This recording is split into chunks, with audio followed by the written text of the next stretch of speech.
Hello everyone and welcome to my video on how to not suck at taking pictures. Okay, that's not the video. I don't think you guys suck at taking pictures, but I am going to be giving you guys some composition tips because I feel like, I've seen one too many Instagram photo that just could be so much better if it wasn't blurry and or half the photo was the floor.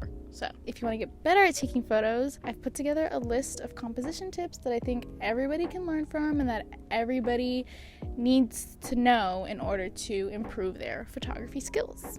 Today I went on a little adventure and I took my camera with me and I took some photos and I had all these rules in mind. At least I think I do.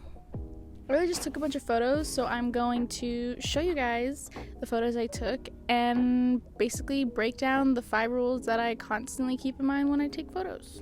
Rule number 1 is the rule of thirds. I feel like a lot of people have heard about the rule of thirds and just don't get it, or they haven't heard the rule of thirds but they've seen that grid thing that's on your iPhone camera, and that grid thing is the rule of thirds. Essentially, the rule is that you put the most important things on the lines in the frame. This could literally apply to anything: people, buildings, skylines,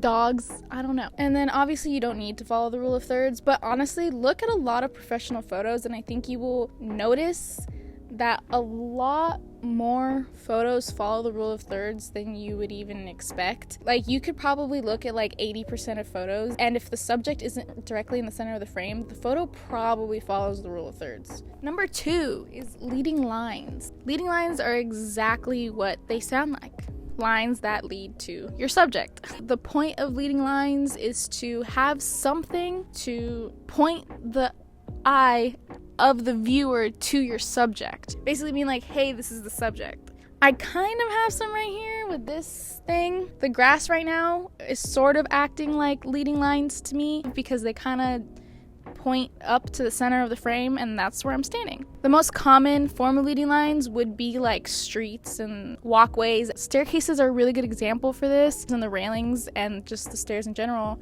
point down to the person. But leading lines don't have to just go straight into the center of the frame. The leading lines could literally be anything. The leading lines could be like a literal arrow pointing at your subject. Any kind of line, any kind of shape that leads directly to your subject, regardless of where they are in the frame, is the leading line. And now on to number 3, which is a frame within a frame. The frame is essentially something that goes around your subject to frame them, and that is within the frame of your photo. Don't know if that made any sense.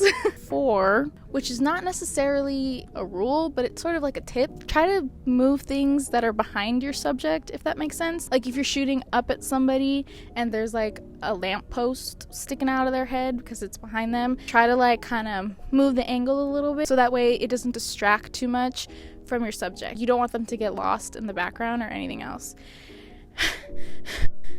And the last thing that, if you guys don't know it already, you should, to center your subject. I see so many pictures of the subjects and they're like this, and they're not in the center. And this isn't even like rule of thirds, not uncentered. This is rule of thirds uncentered. It's just like they're just not centered because the person didn't center them. I said center a lot. This is just a pet peeve of mine. Like, please have your subject in the center of your frame unless you're intentionally keeping them away from the center of the frame.